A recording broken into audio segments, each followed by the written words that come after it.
हाय, आज का जो हमारा एनालिसिस होने वाला है वो है financial management and data data के बारे में।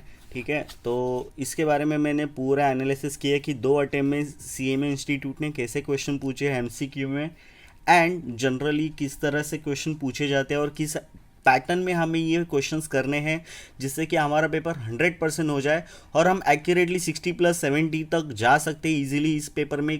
कुछ मुश्किल नहीं है, कुछ मुश्किल नहीं है इस पेपर में, मतलब इजीली जा सकते हैं 70 तक आराम से। और ये पेपर आपका एग्रीगेट निकालने के लिए बहुत हेल्प करेगा। तो सबसे पहले हम देखते हैं कि मैंने एमसीक्यू के पैटर्न देखा है, एक एमसीक्यू का पैटर्न देखा है कि मोस्ट ऑफ द लोग क्या करते हैं कि चैप्टर 1 एंड चैप्टर 2 को छोड़ के चले जाते हैं। देखो, आपको ऐसा कुछ नहीं करना है। आपको क्या करना है, 3 से 4 क्वेश्चन इसमें से आते ही आते हैं, मतलब 3 से 4 क्वेश्चन इसमें से आएंगे ही आएंगे। हम कहाँ से आएंगे, एमसीक्यू में आएंगे। ठीक है, उसमें से भी मैंने क्या एनालिसिस किया कि टीवीएम एंड कमर्शियल पेपर ले लो, नहीं तो ट्रेजरी बिल ले लो, इनमें से प्रैक्टिकल ज़्यादा पूछ लेता है वो। इसमें से प्रैक्टिकल आएगा, नहीं तो थ्योरी आ जाएगा। मतलब इन 3 चैप्टर में से मतलब 2 क्वेश्चन तो कन्फर्म ही है आपके कि भाई यहाँ से आएगा ही आएगा। उसके बाद में मैंने देखा कि कॉस्ट ऑफ कैपिटल में 2 क्वेश्चंस प्रैक्टिकल के, नहीं तो थियरी वाला एक क्वेश्चन, नहीं तो एक प्रैक्टिकल रहता ही रहता है। तो कॉस्ट ऑफ कैपिटल भी एमसीक्यू के लिए इंपॉर्टेंट है।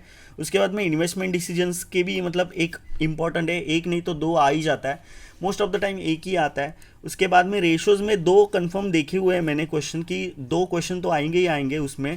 उसके बाद में उसके बाद में हम रेशोज के बाद में हम देखते हैं कि वर्किंग कैपिटल मैनेजमेंट में कौन से क्वेश्चन आता है। तो मैंने देखा कि इन्वेंट्री से एक कंफर्म क्वेश्चन आता है, इसमें से आएगा ही आएगा, ज़रूर करना है आपको। और डेटर से एक क्वेश्चन आता है, ये भी काफ़ी इंपॉर्टेंट है। देखो, इसका एमसीक्यू का पेपर पैटर्न है, मैंने 2 पेपर पैटर्न को फॉलो अप लिया एंड मैंने मॉडल क्वेश्चन पेपर को भी देखा है, तब जाके मैं इस कंक्लूजन पे आया हूँ। और डिविडेंड का एक क्वेश्चन कंफर्म रहता है, ओके। और कैपिटल स्ट्रक्चर का आया तो आया, नहीं तो लीवरेज का भी आ सकता है। मैं कंफर्मेशन नहीं दे रहा इस सब का, ये मेरा एनालिसिस है कि भाई इधर से आने के चांसेस बहुत ज़्यादा होते हैं एमसीक्यू में, तो आप इधर से कर सकते हो, ये चैप्टर्स है आपके। और हाँ, सब थियरी नहीं होता है, कभी कभी 4 क्वेश्चन थियरी के होंगे, नहीं तो 6 क्वेश्चन थियरी के होंगे, नहीं तो कभी कभी 3 क्वेश्चन थियरी के होंगे। और डेटा का जो भी क्वेश्चन है ना, ये डेटा वाला टॉपिक है ना, इसके 3 क्वेश्चन आते हैं। इसके 3 क्वेश्चन आते हैं, 6 मार्क्स के लिए एमसीक्यू आ जाता है। उसके बाद हम जाते हैं कि पेपर पैटर्न पे चले जाते हैं। पेपर पैटर्न पे क्या है कि यहाँ पे पहली बात तो क्वेश्चन नंबर 2 जो है वो थियरी वाला है, जो आपको कभी नहीं करना है, क्योंकि आपको जमेगा ही नहीं, आपको मतलब होगा ही नहीं करने का। और आपके 14 में से मतलब बहुत मार्क्स जा सकते हैं, तो इसमें से करना ही नहीं है थियरी। भले ही कितना भी बड़ा मतलब पेपर हो जाए या फिर कितना भी मुश्किल पेपर हो जाए, थियरी बिल्कुल नहीं करना है आपको। उसके बाद में मैं आपको सुझाव दूंगा, यहाँ पे क्वेश्चन नंबर 8 में डेटा का क्वेश्चन होता है, ये भी आपको नहीं करना है, बिल्कुल नहीं करना है। कौन वो रट्टे बैठेगा, कौन किसको याद रहता है यार इतना, बिल्कुल नहीं करना है आपको। डेटा के क्वेश्चंस बिल्कुल नहीं याद रखना है या फिर एनालिसिस करना है। एक काम करो, किसी भी टीचर का वीडियो ले लो, मतलब यूट्यूब पे बहुत ज़्यादा वीडियोस अवेलेबल है, उसका रिवीजन वीडियोस ले लो, नहीं तो रेगुलर लेक्चर लिए तो वो देखो एंड डेटा को ख़त्म कर दो, जिससे कि आपको ये एमसीक्यू के 6 मार्क्स मिल जाए। ठीक है, एमसीक्यू के 6 मार्क्स आपको छोड़नी नहीं है, उसको आपको पूरा पूरा लेना है। इसके लिए आपको क्या करना पड़ेगा, डेटा का बुक जो है ना, मतलब वो पढ़ना पड़ेगा आपको, डेफिनेटली आपको पढ़ना पड़ेगा। एग्जाम के 2 दिन पहले पढ़ो, नहीं तो 1 दिन पहले पढ़ो, बट आपको ये डेटा का बुक पढ़ना ही पढ़ना है। मतलब थोड़े बहुत पॉइंट्स, मतलब इसको क्या कहते हैं, उसको क्या कहते हैं, टाइप्स कौन से होते हैं, एक्सेट्रा एक्सेट्रा, सब देख के जाना है आपको। उसके बाद में हम आते हमारे मेन पॉइंटर्स पे। तो पेपर अरेंजमेंट कैसे होगा, मतलब पेपर किस तरह से इसको अटेम्प्ट करना है, इसके बारे में हम अभी बात करेंगे। सबसे पहली बात तो मुझे जो सबसे इजी क्वेश्चंस हैंडल करने के लिए लगे, वो कौन से लगे, लीवरेज और कैपिटल स्ट्रक्चर वाला एक क्वेश्चन जो है ना, लीवरेज एंड कैपिटल स्ट्रक्चर, ये काफ़ी इजी क्वेश्चंस आते हैं। इजी के साथ साथ इसके क्वेश्चंस में मतलब आप इजीली मतलब कितने 25 मिनट में आप 14 मार्क्स का अटेम्प्ट कर सकते हो इजीली, नहीं तो 25 नहीं तो 20 मिनट तो लग ही जाएगा। देखो, लीवरेज नहीं तो डिविडेंड, इन दोनों में से एक आएगा। मुझे इस बार लग रहा है कि लीवरेज आ सकता है, ज़्यादा चांसेस है, क्योंकि पिछली बार डिविडेंड का क्वेश्चन आया हुआ था और कैपिटल स्ट्रक्चर का क्वेश्चन परमानेंट है, इसमें कोई चेंजेस नहीं होंगे। हाँ, आपको क्या करना है, कैपिटल स्ट्रक्चर के कि जितने भी क्वेश्चंस होंगे, जितने भी वेरिएशंस में क्वेश्चंस हो गए, जैसे कि वैल्यू ऑफ द फर्म निकालो, नहीं तो ईपीएस का क्वेश्चन हो गया, करंट ईबीआईटी ने एस्टिमेटेड ईबीआईटी का क्वेश्चन हो गया, एमएम अप्रोच हो गया, तो उन सबको आपको करना है, एक भी नहीं छोड़ना है। 7 आउट ऑफ 7 मार्क्स कहीं पे नहीं गए। डिविडेंड के फॉर्मूलाज रटने नहीं है, मैं आपको फॉर्मूलाज प्रोवाइड कर दूंगा सबके, ठीक है, आपको रटना नहीं है, अच्छे से एक्सप्लेनेशन करके दूंगा कि भाई डिविडेंड में किस कौन से फॉर्मूले को क्या है, कैसे बना, कैसे किधर से बना, आपको डिविडेंड हो जाएगा। लीवरेज आ सकता है, लीवरेज काफ़ी इजी चैप्टर है और इजीली हो भी जाता है। उसके बाद में मैं कौन सा अटेम्प्ट करूंगा, ये मेरा पैटर्न बता रहा हूँ मैं आपको, मैं ये वाला चैप्टर अटेम्प्ट करूंगा, क्वेश्चन नंबर 4 नहीं तो क्वेश्चन नंबर 3, इन दोनों में कंफ्यूज हूँ कि कौन सा अटेम्प्ट करूँ। अगर मान लो यहाँ पे सोर्स ऑफ फंड्स आ गया, सोर्स ऑफ फंड्स आ गया, तो मैं सोर्स ऑफ फंड्स ये वाला क्वेश्चन नंबर 3 जो है वो मैं पहले करने की कोशिश करूँगा।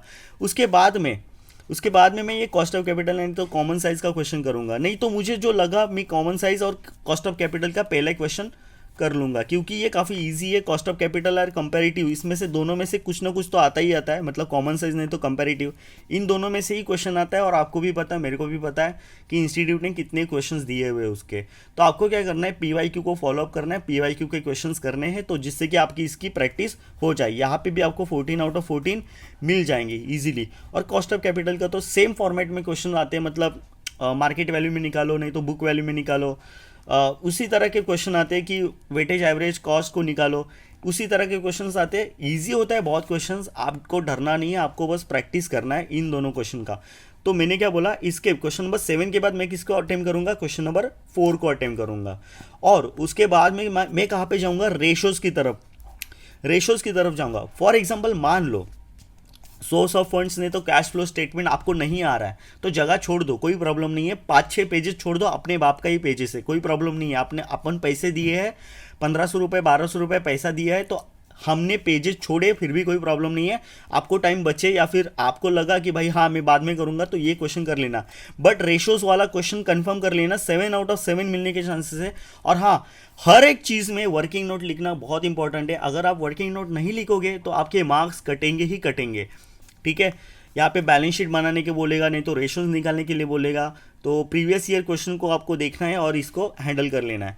उसके बाद में मैं कहाँ पे आऊँगा, क्वेश्चन नंबर 6 में आऊँगा। क्वेश्चन नंबर 6 में वर्किंग कैपिटल का बड़ा वाला क्वेश्चन होता है कि नेट वर्किंग कैपिटल कितना होना चाहिए, उसके बारे में पूरा डिटेल में, मतलब रॉ मटेरियल हो गया, नहीं तो लेबर हो गया, ओवरहेड हो गया, इसका 50% 100% ऐसा ऐसा दे देगा आपको, पीरियड डेज दे देगा, ऑपरेटिंग साइकिल दे देगा, सब कुछ दे देगा, और आपको बोलेगा नेट वर्किंग कैपिटल निकाल के दिखाओ। उसके बाद में हम आते हैं इन्वेंट्री, कैश और डेटर। अभी देखो पिछले 2 अटेम्प्ट से इन्वेंट्री का आके चला गया है, कैश का भी आके चला गया है, बचा कौन, डेटर। ये आने के चांसेस 80% है, मुझे ऐसा लगता है 90% भी ले सकते हैं कि भाई हाई चांसेस है इसके आने के, बिकॉज ऑफ इंस्टीट्यूट ने तो इन्वेंट्री पूछ लिया, कैश भी पूछ लिया, वैसे भी वो कैश इधर पूछता ही है, मतलब बजट के इसमें। तो मुझे ऐसा लगता है कि डेटर का क्वेश्चन आने के चांसेस है, और ये वाला क्वेश्चन तो आपको करके ही जाना है, वर्किंग कैपिटल कैसे कैलकुलेट किया जाता है, इजी बहुत इजी क्वेश्चन है, ज़्यादा कुछ दिमाग लगाने की ज़रूरत नहीं है। उसके बाद में लास्ट में आपको इन्वेस्टमेंट डिसीजंस की इधर आना है। क्यों मैं बोल रहा हूँ लास्ट में आना है, बिकॉज इन्वेस्टमेंट डिसीजन बहुत दिमाग खाता है और आपका टाइम भी बहुत लेता है, तो आपको प्रॉब्लम बहुत ज़्यादा होगा, ठीक है। तो इन्वेस्टमेंट डिसीजन का क्वेश्चन आप लास्ट में करना है। आपको क्या करना है, सबसे पहले मार्क्स बटोरने हैं। हमें ज़रूरत है मार्क्स की, हमें ये ज़रूरत नहीं है कि मुझे कितना परफेक्शनिस्ट आता है, मैं कितना परफेक्टली कर सकता हूँ, हमें क्या ज़रूरत है मार्क्स की। तो मुझे जहाँ जहाँ मार्क्स मिलेंगे मैं वहाँ वहाँ जाऊँगा। तो आप ये स्ट्रैटेजी आपके अकॉर्डिंग भी कर सकते हो। मुझे जो चैप्टर इजी लगते हैं उनको मैंने किया है मार्क डाउन, मतलब किस तरह से मैं अटेम्प्ट करूँगा। आपको जो लगता है आप कह सकते हो, जैसे कि किसी को कैपिटल बजटिंग का क्वेश्चन ईजी लगता है तो वो लोग कैपिटल बजटिंग को पहले कर सकते हैं, ठीक है, नो प्रॉब्लम। आप आपकी खुद की स्ट्रैटेजी बनाओ, मैंने अपनी खुद की स्ट्रैटेजी बनाई है, ठीक है। और सोर्स ऑफ फंड्स नहीं तो कैश फ्लो में इस बार मुझे लग रहा है कि सोर्स ऑफ फंड्स आ जाएगा। वैसे भी दोनों में फ़र्क इतना ज़्यादा है नहीं, दोनों भी इजी वाले हैं। एप्लीकेशन ऑफ फंड्स, ये सोर्स ऑफ फंड्स इजीली हो जाता है, इतना कुछ दिमाग खाने वाला मामला पानी नहीं है, और इजी देता है, सब पेपर बहुत इजी रहता है, बहुत स्कोरिंग है। आप गारंटी लेता हूँ मैं कि 70 ला सकते हो, अगर आपने ध्यान से पढ़ा हो, PYQ किया हो तो अच्छे से हो जाएगा आपका। हाँ, अगर मार खानी है तो इन्वेस्टमेंट डिसीजन में ही आप मार खा सकते हो। अगर आपको रिस्क लेना है तो भाई पहले करो, otherwise I would not recommend कि आप पहले करो इन्वेस्टमेंट डिसीजंस। हाँ, अगर आपका देखा देखा क्वेश्चन है, PYQ से क्वेश्चन आया हुआ है, देखा देखी क्वेश्चन है, तो कर लो पहले, कोई प्रॉब्लम नहीं है, 7 आउट ऑफ 7 मार्क्स ले लो। बट यहाँ पे क्या हो ना, मशीनरी का जो भी क्वेश्चन होगा, मशीनरी के जितने भी क्वेश्चंस होंगे, मशीनरी हो गया, इक्विपमेंट हो गया, उनको आपको ज़रूर करना है, क्योंकि मशीनरी नहीं तो इक्विपमेंट का क्वेश्चन आता ही आता है, कन्फर्मेशन ही है भाई, आता ही आता है। प्रीवियस ईयर के क्वेश्चन 10 साल के उठा के देख लो, मशीनरी के कितने भी क्वेश्चन है उनको अटेम्प्ट करो, नहीं तो उनको सॉल्व करने की कोशिश करो, आपको आ जाएगा, और उसमें से ही एक दिख जाएगा आपको इन्वेस्टमेंट डिसीजंस में। तो ज़्यादा कुछ बोलूँगा नहीं, ज़्यादा इतना सब कुछ मतलब बता दिया अभी मेरा पैटर्न क्या है, मैं कैसे फॉलो अप करूँगा, तो आपको भी इस तरह से फॉलो करना है। अच्छे से पेपर हो जाएगा आपका, पूरा पूरा पेपर इजीली हो जाएगा अगर आपने किया तो, ठीक है। और हाँ, मैं हर बार बोलता हूँ, इस बार भी बोलूँगा, पीवाईक्यू करना भूलना नहीं। पीवाईक्यू इज़ अ की ऑफ योर सक्सेस। अगर आपको अटेम्प्ट लगते बिकॉज ऑफ आप पीवाईक्यू नहीं करते हो, ये गारंटी देता हूँ कि मोस्ट ऑफ द स्टूडेंट्स सिर्फ स्टडी मटेरियल करके जाते हैं, मॉडल क्वेश्चन पेपर नहीं करते और पीवाईक्यू नहीं करते, और इंस्टीट्यूट को गाली देते हैं कि भाई मेरे को नहीं मार्क्स मिला। And most of the students don't write working notes. भाई वर्किंग नोट लिखना चालू कर दो। अभी वो पागल आदमी को कैसे पता चलेगा कि उसने तुमने आंसर कैसे निकाला है? तो वर्किंग नोट्स लिखना चालू कर दो। सीनियर से गाइड लो, किसी से भी गाइड लो कि वर्किंग नोट्स कैसे लिखते हैं, क्या लिखते हैं, नहीं तो मैं ही बता दूंगा कि वर्किंग नोट्स कैसे कैसे बनाते हैं, किस तरह से बनाते हैं। ज़्यादा कुछ नहीं होता, अरे रफ में निकालना पड़ता है, वो थोड़ा बहुत इधर उधर करके, इतना कुछ नहीं होता। हमने ये अमाउंट कैसे निकाला उसको ही वर्किंग नोट बोलते हैं, ये अमाउंट कैसे निकाला उसको दिखाना है, दैट्स इट। उसमें इतना लॉजिक मतलब रॉकेट साइंस नहीं है कुछ भी इतना ज़्यादा वाला। तो मैंने बता दिया, इसको इजीली करना है। आपको कौन से क्वेश्चन छोड़ने हैं? Question number 2 and question number 8। Data को कुछ भी रट्टा नहीं मारना है, कुछ भी, वैसे भी रट्टा बैठेगा नहीं, और बैठ भी गया तो भूल जाओगे, इतना गारंटी है मुझे।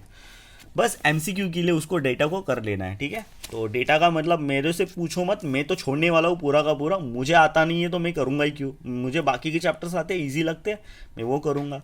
And that's from my side, इतना ही है मेरे पास। बस अगली स्ट्रेटेजी लेके आऊँगा जल्दी। Thank you for that.